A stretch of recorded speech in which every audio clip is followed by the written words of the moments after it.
김어준 씨 관련해서 네. 소송에서 지금 일단 500만 원 네. 승소를 하셨잖아요. 네. 진짜 근데 김어준한테 소송 걸어서 이기기도 쉽지도 않아요. 왜냐하면 김어준 씨는 나와서 음모론을 정말 냄새를 풍길 뿐이지 딱 법에 걸릴 만한 말들을 사사사삭 잘 피해가거든요. 예. 그리고 이제 둘이 출연하면 아니 그러니까 지금 우리 시 차장 얘기는 이제 그 사람이 이거 뭐 했단 뭐 이런 분위기인가요? 이러면 이제 여기서 훅 받아갖고 사실 적시를 막 함으로써 나중에 예. 소송 걸리면 저는 빠져나가고 신동호만 남게 되는 뭐 이런 구조를 많이 만든단 말이죠. 맞습니다. 예. 근데 어떻게 김어준을 이기셨습니까? 제가 이제 네. 202일 만에 네. 보석으로 풀려나가지고 네. 보석도 이제 제가 구속만기 하루 전에 풀려났습니다. 그것도 네. 코미디인데 네. 나와갖고 이제 유튜브에 하나씩 찾아봤어요. 어떤 사람들이 네. 나에 대해서 가짜뉴스를 유포했나 네. 찾아보니까 이 사람이 나오더라고요. 김어준. 예. 네. 네. 법원이 인정을 했어요. 예. 이 사람 거를 제가 네. 영상을 또 하나씩 다 찾아봐야니까 제가 이 털 수염 이런 거를 네. 영상을 수천 개를 다 찾아봤어요. 아. 약간 소화 잘 안 됐겠다. 너무 힘들었어요. 네. 그러니까 네. 이 얼굴을 제가 수천 번 봤는데 네. 네. 보니까 하면 대놓고 가짜뉴스 유포를 하더라고요. 이 사람도. 근데 나중에 수사를 받을 때는 네. 나는 최강욱 말이 진짜인 줄 알았다. 난 그렇죠. 최강욱한테 네. 속았다는 식으로 하고 빠져나와요 처음에. 네. 그래서 제가 그걸 아닌 거를 이제 증명하는 자료들을 다 또 경찰에 보내고 네. 경찰이 이제 20개월 만에 그걸 검찰에 송치를 합니다. 20개월이나 20개월. 걸렸어요? 20개월 이제 군대도 18개월인데 그러니까. 20개월 걸렸습니다. 네. 그래갖고 20개월 만에 송치를 하니까 요즘에는 또 무슨 대검이 자기를 원래 경찰이 송치를 안 하려고 그러는데 네. 대검이 이거를 뭐 자기를 치라고 지시를 해갖고 그랬다 이렇게 하는데 제가 그걸 반박하는 내용들도 다 네. 증거를 모아놨습니다. 못 빠져나가요. 그러니까 어떻게 보면 이게 피해자가 예. 정말 집념을 가지고 예. 이 증거를 찾아냈기 때문에 예. 이런 일들이 지금 1심에서 500만 원이 예. 나온 게 가능했지 안 그랬으면은 맞습니다. 또 예의 그 이를테면은 나는 뭐 언론인이고 예. 제보자의 말을 믿었고 방송하는 순간 그게 거짓말이라는 의심은 초도 예. 하지 못했고 뭐 팩트 확인하는 데는 한계가 좀 네. 있었다라고 하면 예. 그냥 언론의 자유라는 방패로 그냥 쓱 빠져나갈 맞습니다. 수 있었던 거잖아요. 그렇죠. 제가 요즘에 이런 생각을 해요. 처음에는 이제 제 자신을 좀 찾으려고 이제 네. 이 사람들에 대해서 이제 한 명씩 다 증거를 모으고 반격을 하기 시작했는데 네. 최근에 느끼는 건 이게 나마저도 이렇게 피해자로 돼 있는 나마저도 나서지 않으면 이 네. 사람들은 계속 앞으로도 가짜 뉴스를 유포를 하겠다. 네. 맞아요. 그런 생각을 해요. 그래서 예. 어떻게 보면은 이게 그러니까 저한테 엮여 있는 이런 사람들만 제가 다 응징 처단을 해도 우리나라 가짜뉴스의 한 절반은 제가 그 유포하는 공급책이잖아요. 그 가짜뉴스 그렇죠, 공급책, 그렇죠. 예. 그 생계형 가짜뉴스 뭐 유포하는 사람들에 대해서 그래서 네. 제가 그런 생각을 하면서 요즘 살고 있습니다. 이게 쉽지가 않아요. 아 근데 유시민 씨 너무너무 얄미운 게 네. 17일 날 지금 네. 500만 원 배상 판결 네. 났고 1심에서 지금 또 2심 갈 거 아닙니까? 예. 근데 김어준 또 저 500만 원 공탁을 걸었어요. 1년에 이자가 60만 원이거든요. 네. 연 12% 하면은. 네. 그러니까 60만 원을 아끼고 싶었는지 아니면 또 그 이유로 내가 혐의를 인정은 안 하는데 일단 뭐 돈 줄게 이런 식으로 저한테 써서 보냈더라고요. 내용 네. 증명을. 네. 그러니까 이게 참 어떻습니까? 뭐라 그럴까?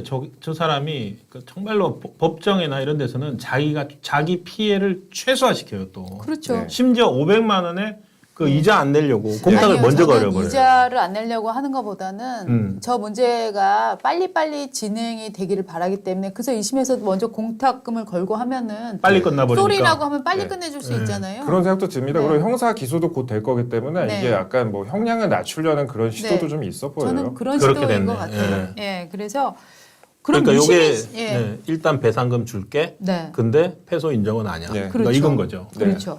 유시민 씨는 뭔가 이 공격도 많이 했었던 기억이 예. 있는데 어땠어요? 제가 유시민 네. 씨가 네. 그 당시에 알릴레오라고 아시잖아요. 네. 그 유튜브에 나와가지고 똑같은 이제 가짜뉴스 리포를 하면서 네. 이 사건의 핵심이라 그랬어요. 이게. 아 이동재가 핵심이다? 네, 그 사실하면 좋다. 유시민에게 돈 줬다고만 해라. 이 말이 핵심이라고 하면서 자기가 피해자다 이렇게 뭐 그렇죠. 강조해서 여러 번 주장을 해요. 맞습니다. 그런데 이제 뭘 피해자입니까? 피해자는 이제 1조 원대 사기 사건 그 VAK 피해자, 그다음에 17조 대 사기 주가 조작 피해를 입은 신라젠 피해자들인데 네. 자기가 본인이 그런 얘기를 하더라고요. 저도 이제 유시민 씨 고소해갖고 지금 경찰 수사 진행 중인데 네. 그 얼마 전에 이제 한동훈 장관 네. 그저께 이제 원래 1심에서 유시민 씨가 그 한동훈 장관 명예훼손으로 벌금 500만 원이 나왔어요. 맞습니다. 근데 이제 그게 이제 2심이 지금 진행 중인데 네. 2심 구형을 이제 그저께 했었는데 거기서 본인이 억울하다. 내가 피해자가 될 뻔한 사건이다 이러면서 또 그런 주장을 하더라고요. 또 태세 전환을 내가 해버리는. 피해자가 될 뻔한 사건이라는 그 건 무슨 논리는 뜻이에요? 그러니까 이동재랑 한동훈이 또 자기를 공격하려고 했었던 사건이다라는 거로밖에 이해가 안 되는 부분이죠. 그러니까 아직도 그런 소리를 하고 있어요, 그분은. 아, 그러니까 애초에 나왔던 한동훈, 이동재가 이 사건을 만들려고 예. 조작을 예. 하려고 했었다 하는 주장을 지금 굽히지 않고 있는 그런 거네요. 유의 주장을 하고 있는 거죠. 그래갖고 제가 그걸 네. 보고 너무 이제 황당하고 불쾌하고 네. 기분이 나빠서 네. 제가 그저께 이거에 대해서 제가 이 유시민의 항소유서 있잖아요. 네, 네. 제가 이걸 패러디 해갖고 탄원서를 하나 법원에 냈습니다. 아, 그래요? 예, 그래갖고 제가 이거를 좀 생각을 해보자면은 네. 예. 유시민 씨 그때 했던 내용을 좀 뒤틀어가지고 네. 양심도 염치도 없이 가짜 뉴스를 유포하는 자는 조국을 사랑하고 있지 않다라는 내용을 넣었고 네. 부도덕한 자에 대한 도덕적 경고와 아울러 법을 어긴 자에 대한 법적 제재가 가해져야 하며 허위 선전에 파묻힌 국민에게는 진실의 세례를 주어야 된다. 이런 식으로 이제 유시민 씨가 썼던 글을 제가 네. 패러디를 해서 냈어요. 뭐라고 한마디 할 줄 알았는데 네, 네. 저한테 한마디도 안 하고 있어요. 이 사람들 뭐라도 좀 책잡힐까봐 네. 한마디도 못 하고 있습니다. 떠들 때는 그렇게 당당하게 예. 거짓말을 그러니까요. 퍼뜨리더니 실체가 드러나면은 네. 정말로 뭐 페이스북에서 차단해버리고. 네. 그러니까 정말 비겁하잖아요. 네. 페이스북 차단해버리고 네. 안 듣고 안 보고 정말 이 정도밖에 네. 안 되면서 도대체 뭘 믿고 그렇게 그러니까요. 아유. 한 사람을 그리고 한 뭐 집단을 그렇게 공격을 하고 했는지. 그러니까 저는 약간 그런 생각도 드는 게 이게 어쨌든 각종 이제 정치적인 상대방들을 뭐 엮거나 뭐 이러는 일들은 여태까지 흔히 있어 왔는데 되게 우리 사회에서 이제 현직 기자를까지 엮어갖고 저렇게 가짜 뉴스로 공격을 하는 그런 거는 거의 유례가 없지 않아요?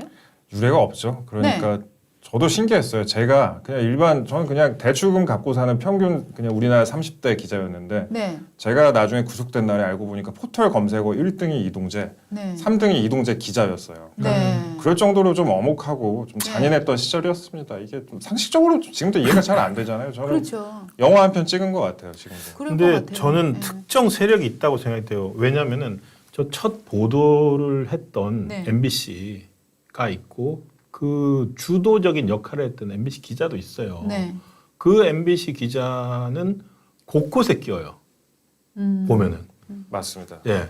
그래서 어떤 커넥션들이 예. 존재하지 않을까. 네. 왜냐하면은 정상적인 기자라면은 저 같으면 그럴 것 같아요. 채널 A가 과도하게 취재를 했다. 아니면 또 MBC는 지상파가 갖고 있는 저기에 저렇게 보면은 지상파가 종편에 대해서 가지는 묘한 우월 의식도 있어요. 네. 자기들이 네. 그러면서 저 종편 결국 저런 식으로 취재하지 이런 게 있고 그런데 지현진이라는 사람을 제일 먼저 의심했을 것 같은데 예. 그런 의심을 하나도 하지 않거든요. 그 MBC 기자는 그 지현진이라는 사람이 제 재판에 1심 내내 안 나왔거든요. 6개월 내내 안 나왔어요. 그런데 그 사람이 제 재판 출석 전날에 뭐 검찰 나 잡아가세요 이런 글까지 올리고 그랬는데 그 지현진과 그 재판 전날에 그 만나갖고 MBC 기자가 그랬대요. 그 지현진이 그렇게 올리기를 MBC 장인수 기자라고 장인수. 예, MBC 장인수가 뭐 저를 찾아왔어요 이러면서 지도 편달 받겠다고 찾아왔어요 이 밤에 이렇게 올리더라고요. 그러니까 MBC 기자는 사기 전과자에게 지도 편달 받은 거죠.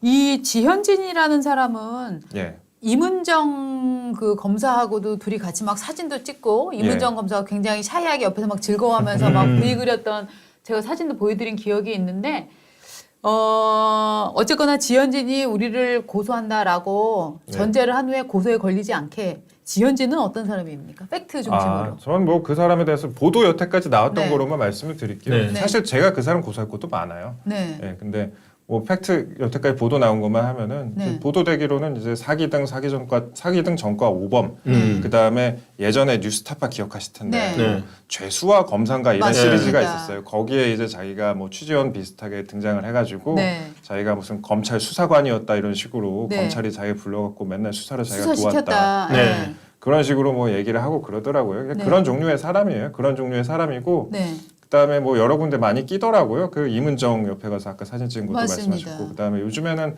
뭐 더 탐사 그쪽에 좀 얼쩡거리는 것 같더라고요. 뭐 네. 그쪽에서 돈도 받으면서 그래갖고 네. 저는 근데 뭐 그런 사람에 대해서는 네. 이제 뭐 그런 사람은 그런 사람대로의 인생이 있지 않겠습니까? 그래갖고 뭐 아니 근데 이제 저는 이제 굉장히 네. 화가 나는 네. 게 네.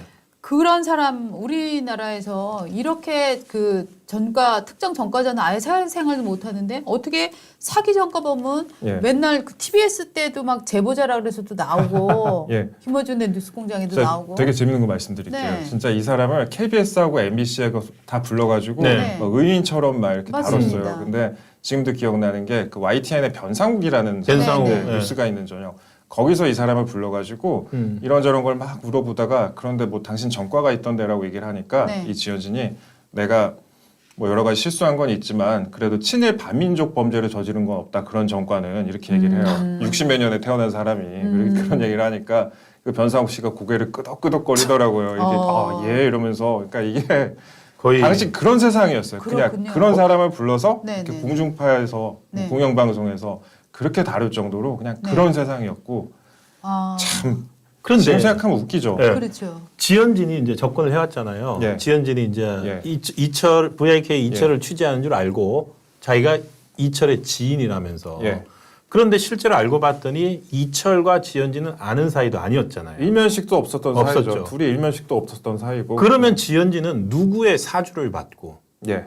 어떤 목적으로 왜 예. 이동재 기자에게 접근했어요? 저도 그 부분이 궁금한데요. 일단 드러난 사실만으로는 이제 아까 말했던 민병덕 의원 네. 그쪽을 통해 갖고 이제 뭐 전달을 받았다 이런 부분도 있었는데 제가 봤을 때는 이게 단순히 뭐 최강욱이나 민병덕 이 정도 사이즈에서 나오는 게 아니라 더 큰 흑막이 있다고 생각을 합니다. 이 사건을 되게 굉장히 준비했다는 듯이 엄청 빠르게 진행이 됐잖아요. 뭐 그러니까. MBC도 그랬고 그다음에 당시 열린민주당도 그랬고 네. 지금의 민주당도 있고 그다음에 뭐 수많은 뭐 KBS, YTN까지 다 등장을 했기 때문에 그다음에 뭐 가짜 뉴스도 뭐 김어준, 최강욱, 유시민 등등 통해서 워낙 다양하게 유포가 됐고 그랬으니까 저는 이걸 처음에 디자인한 정말 큰 흑막이 있다고 생각을 합니다. 그게 상식적인 생각이고요. 그렇습니다. 여러 플레이어들이 있는데 한 명 한 명은 동기들이 존재해요. 예. 유시민은 뭐 자기에 대한 걸 방어하려고 했을 수도 있고, 네. 뭐 김어준은 뭐 어땠을 수도 있고, 다 뭐 MBC는 보도하려고 했을 수도 있는데 지현진이 그렇게 한